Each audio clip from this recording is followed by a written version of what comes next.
Hello, I'm Shireen. I write as S.N.Arly, and this is my channel. And we're going to be trying something a little bit different because our Alone Together videos have gotten pretty similar because there's only so much we can do alone together.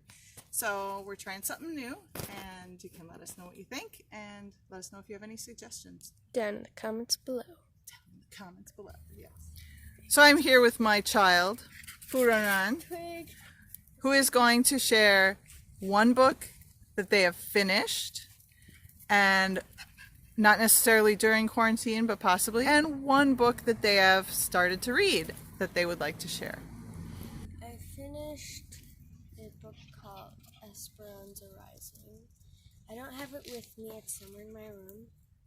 Somewhere in your room. What did you like about Esperanza Rising? It was a really good book. It was Okay. based on true events and something that had actually happened. So what grade are you in? 6th grade. 6th grade. And do you think other 6th graders who are interested in stories that are based on true events would like Esperanza Rising? Yep. Without spoiling anything, can you tell me something about the story, whether it's the world or the characters, the events that really spoke to you or worked really well for you, that made you enjoy it so much? Well, something that made me enjoy it so much is that Esperanza, when she went from being one thing to another, she took the change like, wow, and then she settled in. Okay. Slowly, and she had a lot of minor mishaps. Okay, so it's a And- story about growth and change, getting used to the changes. Do you want to tell us about the next book, the book that you're reading now? What is this book? I can't quite see the title. Your fingers Wings are of over. Fire, Legends of Darkstalker. No! Wings of Fire, Legends of Darkstalker, and it is by who? Darkstalker. By Tweety Sutherland. How far are you? You're There, and I started today. I'm all at right. page 22 and 23. Okay, so do you think that you need to have read the Dragonette Prophecy, or what's the other series? Jade The Jade Mountain. Jade Mountain Prophecy. Do you have to have read those before reading Legends of Darkstalker, or could you start with this one? You could start with this one. Could start with this one? All right. And you'd still understand the world and the dynamics, but it wouldn't spoil anything for the earlier series? Mm-hmm. But would you recommend people start with the earlier series, or would you? You would? Okay. Thank you very much. Okay. All right. So I'm going to talk about two books, one that I've read and one that I'm in the process of reading, both of which during this time of quarantine. So the first book is the first story in this 2-volume Emily Windsnap Mermaid Tales book. It's the Tale of Emily Windsnap. So I've read the first book. I will be reading the second one eventually here. And I read this because Furaran asked me to, because they wanted to be able to talk about it. And this is a mermaid story. It's about a girl who thinks that she's human, but finds out that she's half mermaid. And it's actually quite good. I don't normally read middle grade. I normally read young adult and adult books, but so I can't really compare this to a lot of other middle grade. But if you enjoy fantasy and magical creatures, but you want something that's set in a modern era, this is an excellent place to start. It has a strong female character, which I'm always a big fan of. And then for a bit of diversity, the book that I'm reading right now is The Knowledge: How to Rebuild Civilization in the Aftermath of a Cataclysm. You know, very on point and appropriate, although also maybe a little too close to home right now, which is partly why I had to offset it with the, light fluffy mermaids.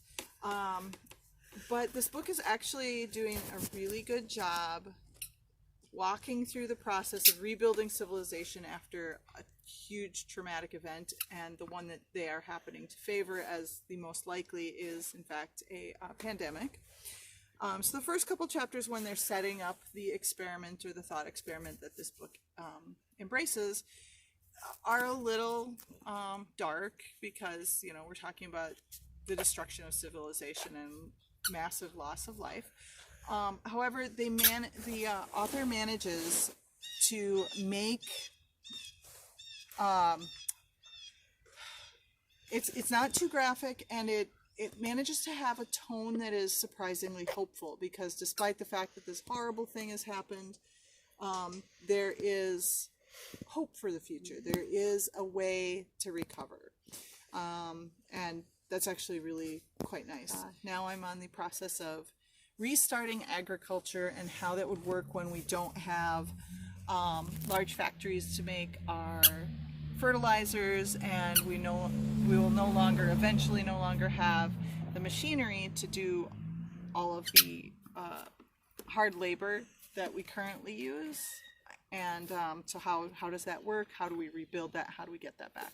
So I'm enjoying it. It's useful. All right, and here with me now is my son Fubayren, and he is going to share a book that he has read. And liked. Yes. So I like this book, book 12 of Wings of Fire. It's called The Hive Queen. I like this one because it gives us more like world development for this area of the world that it's in. Okie doke. Because the previous book didn't give it that much, and the next book doesn't give it much either. The book after this. So this is the second book in kind of its own storyline. Yeah, but it's the same world as the other books. Okay. Another thing I really like about this is its cover. It is a really pretty cover. All of the hardbacks have really pretty covers. Let me find a map. And they got this map. Oh, maps are nice. I always like maps in books. Mm-hmm. Without spoiling it, what is something about that book, The Hive Queen, that really resonated with you? So was it character? Was it world? Was it the plot? It was a surprise of character. Okay. Like a character backstory surprising. Okay. All right. And the book that you haven't started this one yet, right? It's the next, Nope. But it's the book you're going to start reading very soon? Yeah. Okay. And what is it called? It's called Dragon Slayer. It's also in the Wings of Fire series storyline thing. All right. Ooh, that's got a really pretty cover. I know. And this one really amazes me a lot. This cover is, to be honest, my favorite one so far. Excellent. And which series is this in? Is this Dragonettes? Is this... Let's see. What is it, Jade Mountain? Is this Legends? Because there's it's several. a Legends book. It's a Legends book? Okay. It's the same map as the Pyrea world. Oh, okay. Excellent. So it's Pyrea. And it says Legends right here, so it's a Legends book. All right. And is there anything you're hoping to see in this book? I like how the sunlight is making it reflect the red dragon on your face. It's not the shape of a dragon, but you're getting red flashing into your face. That's funny. So, what I really hope is that we, get to see characters we know / knew in the past. So, quick question about the Wings of Fire books in general. Who would you recommend them to? Who do you think would enjoy these? People who like fantasy and dragons.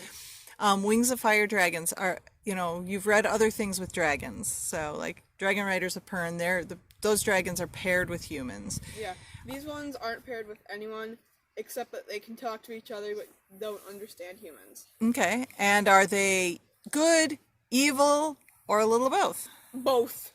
Excellent. All right. Thank you for talking to us about these. No problem. All right. Now I'm here with Steve, and Steve's going to talk about books. What book have you read that you want to share with us? This is The Silmarillion. This is a work by J.R.R. Tolkien. He, of course, most famously wrote The Hobbit and The Lord of the Rings, who's really well known for. And many, many people have read those books, loved them, and adored them. Many people have started to read the Silmarillion. Many, possibly even more than actually finished reading the Silmarillion. The Silmarillion is not a full-blown, standard novel. The Silmarillion is bits and snippets of his enormous work building background and story and world for the Lord of the Rings.